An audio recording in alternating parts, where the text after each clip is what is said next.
Yo, yo, yo! Subscribers si Lakbot Stories sa ika-302 episode na po natin. Siyempre pagsasama-samahin na naman ang mga kwento ng ating mga legit na listeners, mga solid HTV positive na mga subscribers at mga followers. Thank you!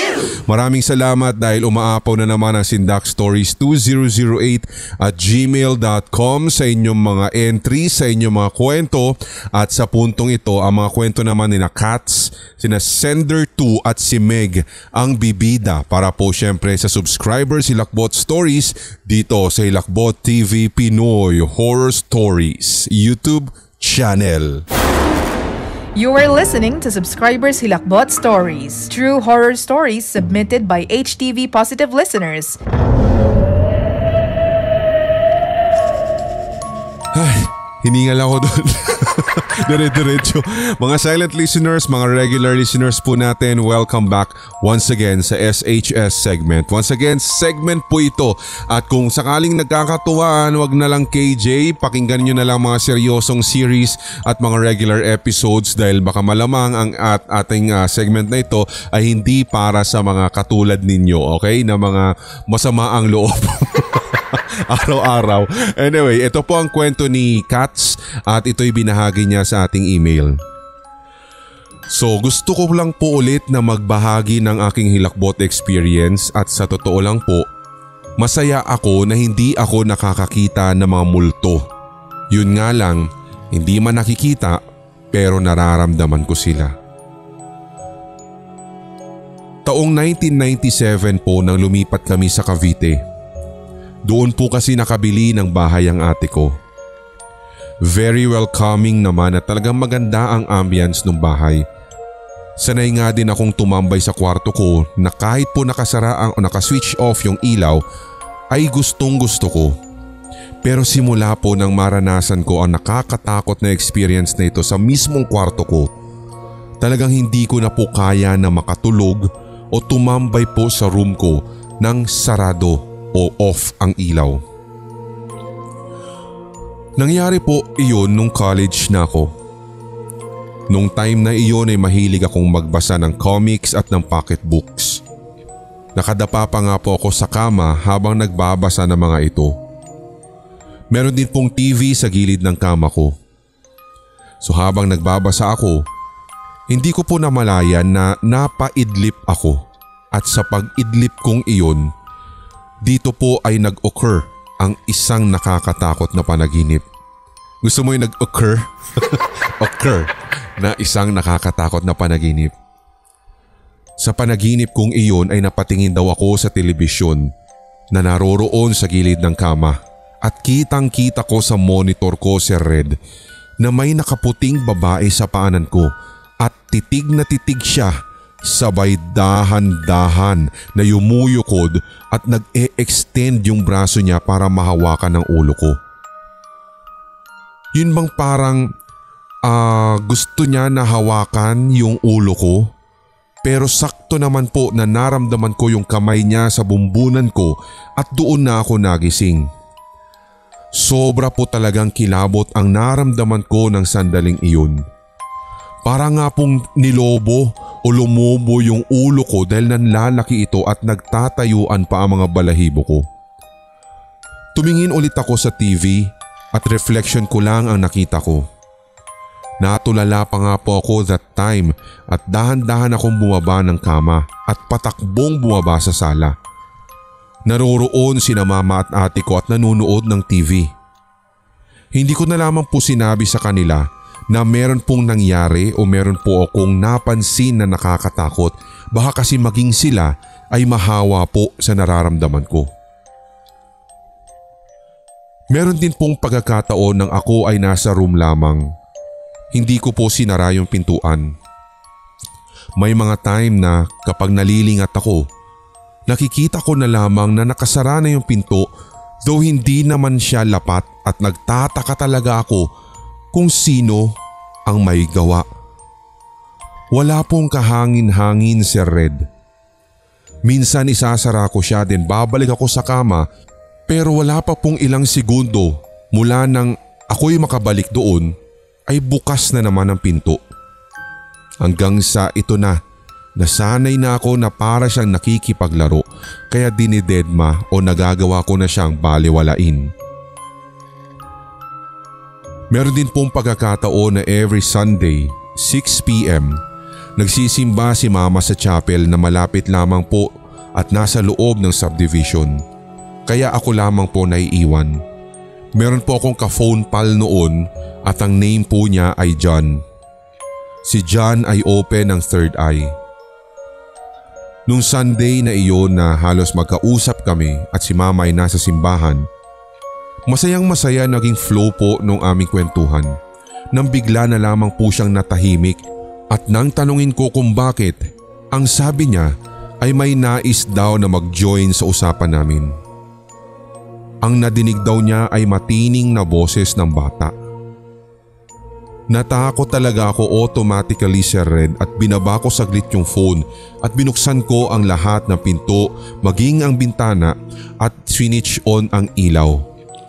Tinurn on ko rin yung TV at nilakasan ko yung volume.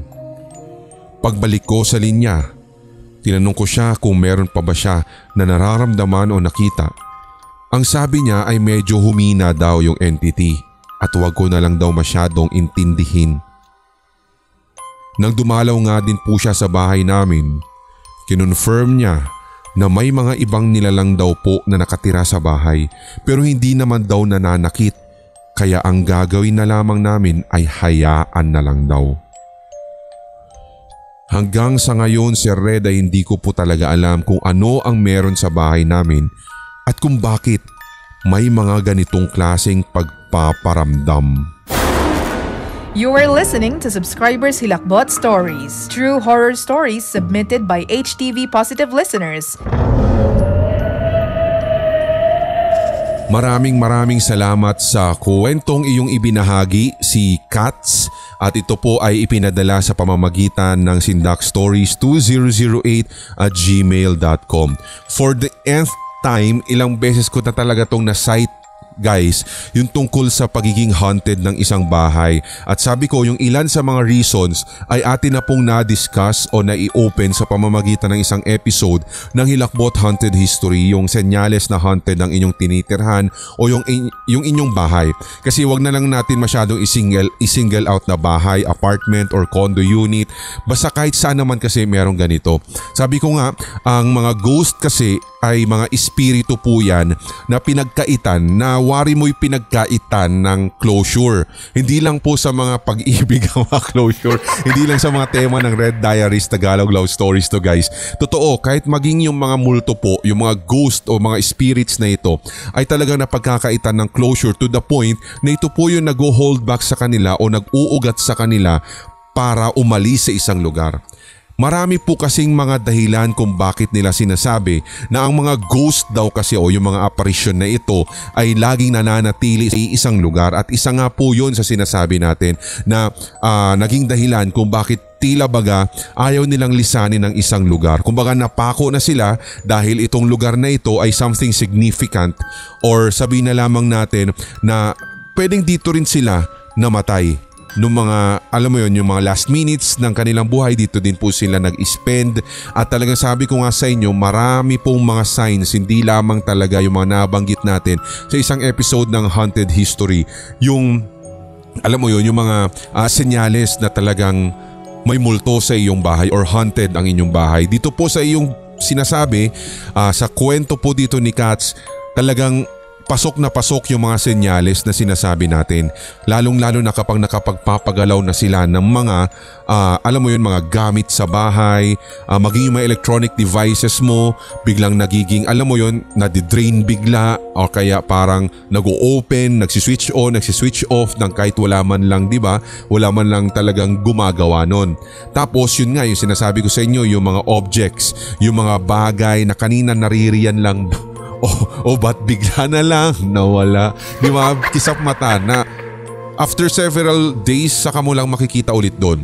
And apart from that, guys, meron din kasi dito yung mga, wag nyo rin masyado pong seseryosohin o kaya sabihin na lamang natin na i-consider yung mga orbs bilang isang sign na haunted yung inyong bahay. Kasi kadalasan kapag may napicturean ka lang na ganyan or nakunan sa CCTV, mga orbs na sinasabi nila or yung mga alam mo yung flecks of light, di ba? Yung mga photos with flecks of light or yung mga video cam na nakakakuha nito. Wag masyado guys, wag masyado ma-convince na haunted or isa yung sign na haunted yung bahay nyo. Kasi malay nyo mga dust lang yan, mga dust particles o kaya yung sa mga misty areas kasi ng bahay natin, paminsan meron yung mga ganyan, yung para bang makukunan sa liwanag, di ba? At minsan bukod sa dust, din ito yung mga bugs, mga maliliit na insekto. Kaya wag tayo masyadong mag-speculate na talagang ay may orb sa bahay, may nakuna ng CCTV ko. Isang sign na yun ng haunted ang bahay. Huwag ko kayo maniwala daw po doon. Ito malakas ko rin sinasabi, loud and clear dahil ito rin po yung common na sinasabi ng mga kakilala namin mula doon sa paranormal community na sinalihan namin dati. At saka mostly kasi ito na yung nagiging topic ng ilang mga ghost, mga nagvo-vlog ng mga ghost hunting. I'm not against sa kanila. Hindi kasi kami pareho ng, alam mo yon, ng tinatayuan na genre. Pero yun po yung ilan sa mga sinasabi na minsan kailangan nating baliin yung mga paniniwala na pang may nakunan lang na orb or parang biglang nag-flicker na light, sabi nila orbs na yon, and then yun yung sign na parang haunted yung lugar. Hindi daw po ganon yung case, sabi ng mga paranormal researchers and yung mga kakilala natin sa paranormal unit. Diba? Anyway, pagdating din doon, syempre as long as ito rin hindi ka nakakaramdam ng biglang pagbigat ng ano mo parang sa batok mo na may humaplos tapos malamig tapos biglang lumaki yung ulo mo. Feeling mo yung ganun eh. Isa rin daw yan sa mga pwedeng senyales na talagang meron pong ghost sa bahay nyo. Bukod pa po dyan, syempre may mga unusual noises, footsteps, scratches, diba? At saka yung parang may, sabi ko biglang pagbabago ng temperatura. Pagpasok mo dito, very random yung cold spot. Tapos paglabas mo ang init naman, di ba? Tapos hindi lang yan, sabi ko sa inyo, yung meron pong unusual and unexplained na smell. At ito yung sinasabi nila na supernatural smell, sabi nilang ganon, na talagang hindi mo alam kung saan nanggagaling at saan yung source. Isa rin ito. At saka hindi lamang yan, yung feeling of being watched. May mga shadow figures at saka clear yung mga apparition na nakikita mo, dyan na papasok. At saka totoo na meron pong something sa bahay ninyo. Kaya ikaw Cats, kung halimbawa meron ka na rin iba pang mga ganitong napapansin, alam mo na ang gagawin mo, di ba? Mga psychic, mga paranormal investigator na pwede po na may kakaya makapagpalayas, makapag-cleanse ng lugar ninyo. Kasi nakakatakot na isipin na may mga kasama kayo dyan at may, alam mo yun, pinagpaparamdaman ka. O kaya sana ay maging, alam mo yun, ma-acquire mo rin yung katulad ng lakas ng loob ng ilan sa mga nagsisend din dito na dahil sa sobrang naging used to it na sila, hinahayaan na lang nila as days go by. Kumbaga nasasanay na yung senses nila na may ganun, di ba? Kaya sabi din ni Cats kanina, nararamdaman lang naman daw niya, hindi siya nakakakita. So yun ang kanyang unang punto. Kaya kayo din kung sakaling pareho kayo ni Cats na malakas ang pakiramdam o kaya naman hindi nakakakita ng mga ganito, ano yung usually na ginagawa nyo? Pa-comment na lang guys dito po sa comment section ng video o ng episode na ito para nang sa ganon makatulong din tayo kahit papaano kay Cats at nang malaman din niya yung iba pang mga gagawin. Dahil sa tingin ko para mga bago-bago pa lamang po, baguhan pa lamang si Cats sa mga, alam mo yun, sa mga ganitong klaseng mga pagpaparamdam. Kaya parang tuloy hindi pa rin niya maalis sa isip niya na matakot, di ba? Kape ni Lola Trinidad, maraming salamat sa mga recent na purchase po natin. From Batangas City, may isang Laguna, meron din pong Osamis ba yun? Misamis, hindi ko sure pero meron din Davao City. So may Tondo, lalong-lalo na sa Tondo, maraming salamat. Kung ikaw ay nakikinig at tiga dyan sa mga nabanggit kong lugar at sakto na ikaw yung nag-purchase kamakailan, maraming salamat dahil sinusuportahan mo ang ating advokasya at syempre ang ating mga items. Thank you! Mga sa mumunting online store natin, HTV merch sa Shopee. Kape ni Lola Trinidad in drip coffee, steep coffee, flavors niya, Barako, meron na rin po tayo, double choco, ang mga macadamia, hazelnut, butterscotch. Favorite na favorite po ng inyong lingkod yan. So wag lang i-add to cart, i-check out, i-order mo na talaga. Now na. Direct link nandyan po sa Kape ni Lola Trinidad Facebook page, kaya i-like and follow nyo na rin po. At ganoon na rin sinishare din po natin sa ating Hilakbot TV Pinoy Horror Stories Facebook page. Okay? Next story, medyo may kaiklian lamang po ito at ito naman po ay nanggaling kay Sender 2. You are listening to Subscribers Hilakbot Stories, true horror stories submitted by HTV Positive listeners. Hello sa inyo, Sir Red, at ibabahagi ko lamang po ang isang karanasan ko tungkol sa aking mother at dito po ako nakatira sa Japan. Pinapupunta ko lang po si mother ko dito para dito siya sa akin tumira dahil wala po ako o wala naman na po akong kapatid. Palagi pong sinasabi ni mother ko na kung mamamatay po siya, ang gusto niya ay doon siya mamamatay sa lugar kung saan ako naroroon. Dumating po siya dito sa Japan ng Feb 7, 1997 at namatay po siya ng Feb 12 ng same year. Dumating po siya na parang iba. Kumaga, alam niyo po yung ayaw niya nang mag-shopping, basta yung normal na ginagawa ng mga tao ay ayaw niya. Ang buong akala ko nga noon ay wala siya sa mood o hindi kaya'y sawang-sawa na siyang gumala. Until noong Feb 6 ng hapon, niyakap ko po siya. Wala lang po talaga yon na ibig sabihin kundi naglalambing lang ako. Pero iba po yung naamoy ko sa kanya. Wait. Okay, sabi mo Feb 7 dumating siya sa Japan tapos Feb 6 ng hapon niyakap mo siya. Medyo confusing pero sige, tuloy ko lang ito ha. Magiging faithful lang po tayo sa kung anong inyo pong nais ipabahagi o nais pong ipabasa sa akin. Okay? So yun na nga, Feb 6 daw ng hapon, niyakap daw po niya ang kanyang ina at yun daw po ay gusto lamang niya kasing maglambing. Pero iba na daw yung naamoy niya sa kanyang nanay. Basta para pong amoy lupa, parang ganun. So binaliwala ko na lamang po ito pero tumutulo yung luha ko. Hanggang sa natulog na po kami nung madaling araw na po pero hindi ko maintindihan kung nagising ba ako o nananaginip pero ang linaw-linaw. 3 a.m. nang mangyari po itong panaginip na ito pero hindi ko rin po alam kung bakit ko nasabi sa loob ng panaginip ko ito na Lord, kung kukunin niyo na po si mama, please lang po wag niyo na po siyang pahirapan. And then the next day, sabi ko sa anak ko ay gisingin si Lola sa room niya. Pero sabi po ng anak ko ay ayaw nang magising. So nagpunta ako sa room niya at doon nga po'y nakita kong wala na si mama. Ang nakapagtataka lang po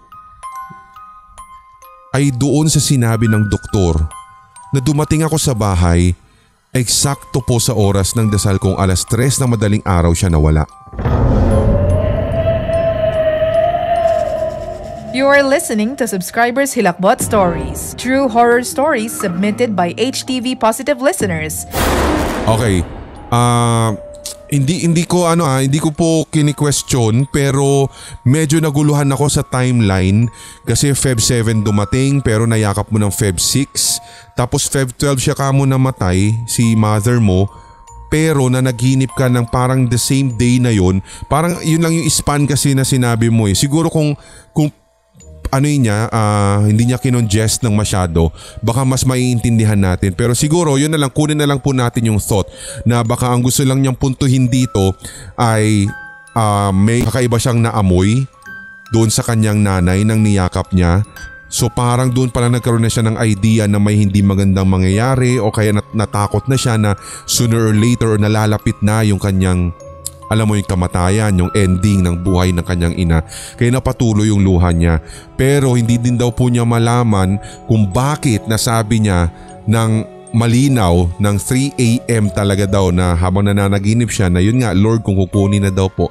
Parang ganon. So ito ba, ang tanong ko lang naman dito sa'yo sender 2, kung meron na ba talagang karamdaman si mother mo kung bakit parang ang tingin ko kasi parang ang tunog sa'yo parang acceptable na mawala siya. Parang niyakap mo na yung katotohanan, tinanggap mo na ng buong kalooban na sooner or later ay hindi na siya mawawala na siya at hindi na siya magtatagal. Diba? Gusto ko sanang idig ng masyado pang malalim pero ayaw ko naman masyadong pangunahan siya sa kanyang kwento. Kaya irespeto na lang natin guys kung medyo parang feeling ko ay nakompress kasi ng sobra kaya parang napabilis yung pacing to the point na parang yung timeline ay naguluhan ako. Diba? Magkagayon man, kayo ba, meron din po ba kayong ilang mga senyales o premonition na masasabi na nangyari talaga in real life sa inyo bago nyo na malaman na wala na yung tao kinabukasan, something like that. Kasi kung meron kayong ganyan na katulad po nito na parang may naamoy si sender number 2, ano pa ba? Bukod sa parang walang ulo yung anino or walang ulo na makita mo siyang bigla, diba, na habang nakadungaw siya sa bintana parang nagulat ka, ba't walang ulo pero alam mong siya yun? Or ano pa kaya, yung bang parang merong mga paro-paro na kulay brown, mga ganun na biglang, alam mo yung suddenly nag-visit sa lugar nyo. Ano pa ba yung iba pa mga senyales sa inyo guys kung sakali man? Huwag nyo lang i-comment, mas mainam, buuhin nyo yan bilang isang istorya at nang sa ganon ay maisend mo na rin at maibahagi natin sa ating mga tigapakinig sa puntong ito sa sindakstories2008@gmail.com. At hihintayin po niyan ni Admin Clay para nang sa ganon ay maikwento din po natin sa lahat ng ating mga tigapakinig. Maraming salamat po sa lahat ng mga kararating pa lamang, mga silent listeners, regular at mga maiingay sa ating live streaming. Thank you! Kung sakaling nag-i-stream ito sa Hilakbot 24/7 at ganoon na rin syempre sa Premiere mismo na kung saan nanonood po ang lahat ng ito. Maraming salamat din sa ating third sender at eto na ang kanyang kwento. You are listening to Subscribers Hilakbot Stories, true horror stories submitted by HTV Positive listeners. Ito po yung ikatlong kwento ko, Sir Red. Itago nyo na lang po ako sa pangalang Meg. Mahigit 20 years na pong nagtatrabaho si Papa sa isang gas company sa Manila bilang isang technician. At bilang isang technician, bahagi ng trabaho niya ang puntahan ng mga business establishments katulad ng mga mall at restaurant upang i-check ang mga stove o kaya yung mga gas line ng mga ito para nang sa ganon ay masiguradong wala pong leakage or leak. Isang motorsiklo po ang gamit niya sa bawat pagbiyahe niya papunta sa kanyang mga chini-check up at nandyang mainitan o maulanan siya sa biyahe dahil sa katagalan din po ng kanyang mga ginagawa. So minsan ay mahaba din daw yung biyahe kaya dahil doon tuloy pa rin siya para lamang daw po mabuhay kaming pamilya. Dahil nga po naiinitan, nauulanan at hinahayaan lamang ni Papa na mangyari sa kanya iyon po yung naging dahilan ng kanyang pagkakasakit. Taong 2019 at siya po ay 59 years old noon. Napansin namin na tila hindi na po bumubuti yung kalagayan ni Papa. Palala ito ng palala kaya kinausap ko siya na magretiro na, total pagdating ng December 2019 ay 60 years old na siya at kumbaga retirement age na nga. Bagay na nung una tila ayaw pa daw po niya, ayaw niya pa talaga, ayaw niyang sumang-ayon. Pero after ng ilang pakikipag-usap ko sa kanya ng masinsinan, napapayag na rin namin siya ng aking kapatid. Sa mga panahon na iyon ay pabalik-balik at paulit-ulit ang kanyang pagsama ng pakiramdam. Napapansin na rin namin na tila nahihirapan siyang huminga hanggang sumapit ang bagong taon ng 2020. Doon na po siya nagrereklamo. Idinadaing niya na hirap na siyang huminga. Kaya nang kinausap na ako ng kapatid ko o isa sa mga kapatid ko, natawagan ko na si Papa at himukin na magpa-ospital. Yun po ang ginawa ko. Ayon sa kapatid ko, kung sila lamang daw kasi ang magkukumbinsi o kukumbinsi sa kanilang papa, ayaw pumayag ng kanilang ama. Kaya January 2, 1 a.m. sa Saudi at 6 a.m. sa Pilipinas, agad ay tinawagan ko nga si papa at ipinakiusap ko sa kanya na magpadala na sa ospital upang masuri at ma-admit na din siya. Umiiyak ako noon habang kinakausap ko siya dahil sa hindi ko maintindihan na may nararamdaman po akong takot, Sir Red, na para bang anytime ay may mangyayaring hindi maganda. Yun bang mawawala siya at iiwan niya kami. So yun nga, sa pakiusapan ay pumayag si Papa na madala sa ospital hanggang sa 1 linggong mahigit po siyang na-admit doon. Nailabas naman po siya at siya namang kasalukuyang nagdudusa ang lugar namin dahil sa pagputok ng Bulkang Taal. Hanggang sa, yun na nga, nagtuloy-tuloy pa, nagkaroon ng pandemic, so nanatili talaga si Papa sa loob ng bahay. Hanggang sa sumapit ang June 2020, muli nahihirapan si Papa na huminga ng maayos. Napadala na naman siya sa ospital at doon po siya nanatili na mahigit 1 buwan dahil daw sa tubig sa kanyang baga. Nagkaroon na rin daw po na madaming komplikasyon pero bago magtapos ang July ay nakauwi na ulit siya. Sobrang excited pa siya noon kasi namimiss na daw po niya si mama at ang mga apo niya. Ang buong akala namin ay magiging mabuti na po ang kalagayan niya kasi sobrang okay na siya. Kasi kung titignan, nakakalaro na po siya ng Clash of Clans. So dumating nga ang last week of August nang mag-video call kami sa group chat naming magkakapatid. Yung isang utol ko at doon ay bumungad sa akin ang isang masakit na tanawin. Naghahabol na naman po ng hininga si Papa. Hindi ko natagalan ng video call kaya in-off ko ito agad. Dahil napakasakit talaga para sa akin na makita siyang ganun. Nakakalungkot naman to. Yun, yung tipong hindi man lang mahagod yung likod ni Papa dahil wala ako doon. At dahil nasa malayo, nasa Middle East at hindi ko magawa ng paraan na makauwi dahil talagang hindi pa rin nalilift yung travel ban.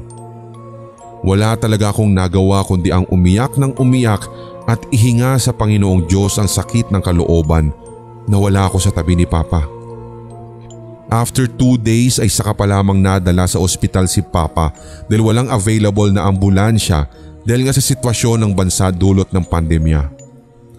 Yun na din pala ang huling beses na madadala si Papa sa ospital sapagkat September 3 ng taong yun. Nakatanggap ako ng chat mula sa kuya ko na wala na si Papa. Napakasakit, Sir Red. Kung alam ko lang na wala na ako madadat ng ama sa pag-uwi ko, ay sana pala niyakap ko na siya ng mahigpit bago ako umalis ng bansa noong 2016. Kaya mula po nang mawala si Papa, walang oras na hindi ako humihiling at nagdarasal sa isip ko na sana makita ko man lang siya sa panaginip at pagkaraan nga ng ilang araw matapos mailibing si Papa. Binangungot ako. Hindi ako makagalaw pero ang nakapagtataka, hindi po ako natataranta. Hindi rin ako naghahabol ng hininga. Ewan pero hindi ako natakot, kundi panatag at payapa yung aking kalooban hanggang sa parang may isa ako nakita na dalawang liwanag. Na parang may nakikita akong dalawang liwanag. Ang isa ay babae at ang isa ay medyo nakadistansya ngunit isa siyang lalaki. Parehong hindi ko po sila maaninag. Umiyak ako noon sa isip ko sapagkat parang si Papa yun. Wala akong tigil sa pagbabanggit ng salitang Papa habang tumutulo ang luha ko. Maya-maya'y lumapit yung anino ng lalaki. Hinawakan niya ako sa kanang pisngi. At sinabi niya, Sir Red, na okay lang ako anak. Magiging okay din ang lahat. Pagkatapos po noon ay nagising na ako, Sir Red. At again, umiyak na naman ako. Patuloy pa rin naman akong nangungulila sa pagkawala niya hanggang sa ngayon. Pero malaking bagay para sa akin na kahit man lang sa panaginip ay nagpakita o nagparamdam siya. You are listening to Subscribers Hilakbot Stories, true horror stories submitted by HTV Positive listeners. Sigurado po ako sa lahat po ng mga nakikinig sa atin. Katulad ba si Abraham Ison, sino pa ba si Talim, na ang pangalan niya sa YouTube kasi it's Michelin Time. Ang arte. Si Talim na alam ko marami ding binigay mga sinend sa ating kwento. Si Nads, si Hans Games na kadidiscover pa lamang daw po ng podcast natin, and then napunta na siya dito sa YouTube para sa Hilakbot 24/7. Si Junie Silverio, si Japoy, si Ash Boy Bad Trip, si Bautista Tagorda at si Efren Feliciano Jr. Maraming salamat dahil syempre sa mga pinapakita ninyong suporta sa amin sa kahit na anong platform at sa pag-aabang dito po syempre sa mga featured stories natin dito sa SHS, di ba? Masakit at saka medyo takos talaga sa puso yung ganito, at sino ba naman kasi yung, di ba, gustong mawalan ng minamahal sa buhay, di ba? Kahit sabi mo nga premonition, kung meron ka mang ganyang gift sa buhay mo, ayaw mong makita na may mawawala o may mapapahamak na, di ba, na iyong kaanak or taong malapit sa iyo. Kahit sabi mo ng kahit na anong relationship status ang meron kayo. Demonyo na lang talaga ang pag-iisip ng mga tao na magwi-wish ng kamatayan ng isang tao, ng kapwa niya, di ba? O kaya kapahamakan, sabihin mo na lamang. Di ba? Demonyo na lang ang isip niyan. Kaya talagang saludo ako dito sa ikatlong kwento dahil kahit papaano pinatunayan mo for the very last time kahit papaano yung pagiging isang masikap at saka maalalahaning anak mo, mabuting anak ka. Kaya sana ay marami pa po yung mga katulad nito. Sa pagkakataon kasi guys na meron tayong mga alam mo yon, may mga nawawala or sabihin natin yumayao na mamatay na mga kamag-anak o kaya lalong-lalo na ang mga magulang. Oo, mahirap. Oo, totoo po na masakit sa loob.